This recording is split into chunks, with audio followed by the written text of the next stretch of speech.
তাৰ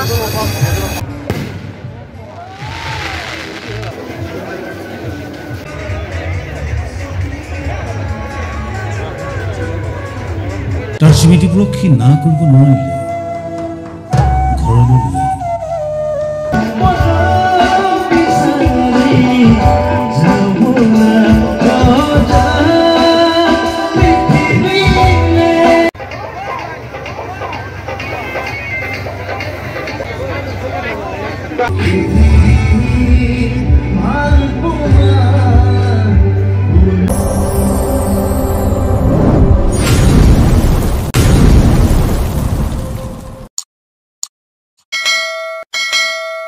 Hello guys and welcome to my YouTube channel BK Assamese Musical. আজি এটা নতুন ধামাকাদাৰ ভিডিঅ'তে মই আপোনালোকক স্বাগতম জনাইছো। আৰু গাইস আজি আমাৰ নলবাৰী ৰাস মহোৎসৱৰ অন্তিমটো দিন। যেহেতু আমাৰ এইবাৰ 13 দিনীয়া কাৰ্যসূচী আছিল নলবাৰী ৰাস মহোৎসৱৰ 12 দিন গেল, আজি 13 নম্বৰ দিনটো। আৰু 12 দিনত বহুত এনজয় কৰিলো গাইস। আজি অলপ বয়াও লাগছি যেহেতু আমাৰ নলবাৰীৰ ৰাসখানে মেইন আৰু আমি ৰাসখানক লাগি অতি আগ্ৰহেৰে বাট চাই থাকো। আজিৰ ভিডিঅ'টো একদম ধামাকাদাৰ হ'ব, মানে আজি ৰাসৰ অন্তিমটো ভিডিঅ' এইটো। ভিডিঅ'টো সম্পূৰ্ণ চাই থাকিব। আৰু আজি আমাৰ ডিউটি আছে ৰাতি 11টাৰ পৰাই কালি ৰাতিপুৱা 7টাক লাগি, কিন্তু আমি আজি গধূলি বোলে 5টা মানতে যাম। যেহেতু আজি ৰাসৰ শেষ, অলপ ঘূৰিম আজি। ভিডিঅ'টো সম্পূৰ্ণ চাই থাকিব। বলক ভিডিঅ'টো আৰম্ভ কৰোঁ। গাইছ মানুহ চাক না, আজি লাষ্ট বুলি চব মানুহ আহিছে। আৰু গাইছ এতিয়া মন্দিৰত সোমাওঁ প্ৰথমতে, তাৰপিছত থিয়েটাৰত যাওঁ, থিয়েটাৰ চাম। আজি একেদিন ভাল কৰি চাব পৰা নাই। ছেকেণ্ড শ্বো চাব লাগিব, ফাৰ্ষ্ট শ্বো আৰম্ভ হৈছে, ছেকেণ্ড শ্বো 8টাৰ পৰা আৰম্ভ হ'ব।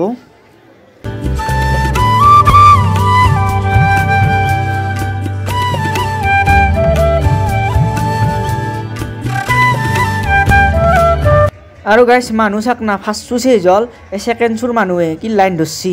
এই ৰাজমুকুট থিয়েটাৰৰ ছেকেণ্ড শ্বো আৰম্ভ হ'ব। আৰু ৰাজমুকুট থিয়েটাৰখন এইবাৰ বহুত ভাল হৈছে, অভাৰ মানুহ হৈছে গাইছ। কিন্তু আজি আমি ৰাজমুকুট নাচাওঁ, আজি আমি ইতিহাস চাম। ইতিহাস মৰম বিচাৰি যাওঁ বলা চাম আজি।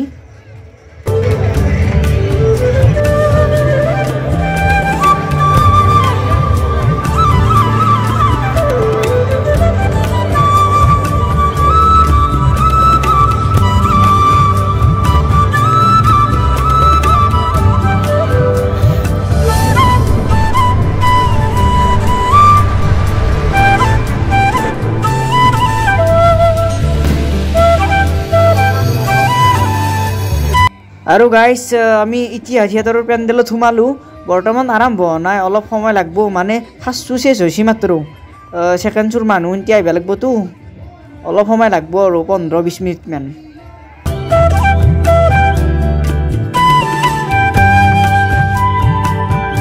ফাইনেলি আৰম্ভ হ'ল গাইছ।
তাৰ স্মৃতিবোৰক সি না কৰিব নোৱাৰিলে ঘৰলৈ লৈ আহিল।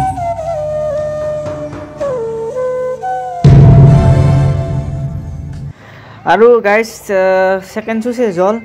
এতিয়া একবাৰ মেলাখনো কাইছোঁ। এই লাষ্টবাৰৰ কাৰণে মেলাখন আপোনালোকক দেখাইছোঁ অলপ।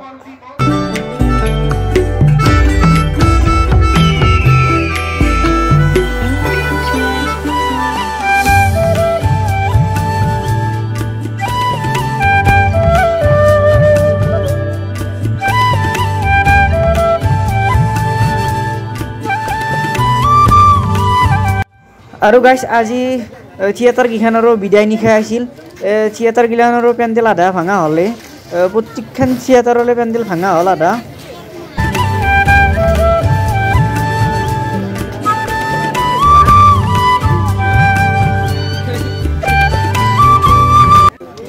আমিও মৰম বিচৰি যাওঁ নেকি, যাবা নেকি? আমি নাযাওঁ, এলা মৰম চৰম বিচৰিব নদিয়ে। কিয়া আপুনি বিচৰা, তুমি যাবা? মই নাযাওঁ। তুমি বোলে যাবা? নাযাওঁ দক, মই যা সদায় যাওঁ। নাযাওঁ দক। আৰু গাইজ এতিয়া ৰাসৰ ভিতৰত সোমাওঁ। লাষ্টবাৰৰ কাৰণে আপোনালোকক দেখাওঁ একবাৰ। এতিয়া বৰ্তমান 1:30 বাজছি। ৰাতি 1:30 বজাৰ পৰিৱেশ কেনাই আজিৰ লাষ্ট দিনৰ। এতিয়া দেখাম, দেখছি না চব খালী। আৰু গাইজ ফাংচনো হৈছিল। 11:30 মানক লৈকে ফাংচন চলছি। আজি দীক্ষু, শ্যামন্ত শেখৰ, বিদ্যাসাগৰ আছিল আৰু গীতালি কাকতি। এতিয়া চাব নল্লোৱে, থিয়েটাৰ চালোঁ না। আৰু গাইজ গেটখনো বন্ধ কৰিলে, দেখছি না? এই গেটখন মাত দিলে 12টা, কাৰেক্ট 12টা বজাৰ লগে লগে গেট বন্ধ কৰিছে।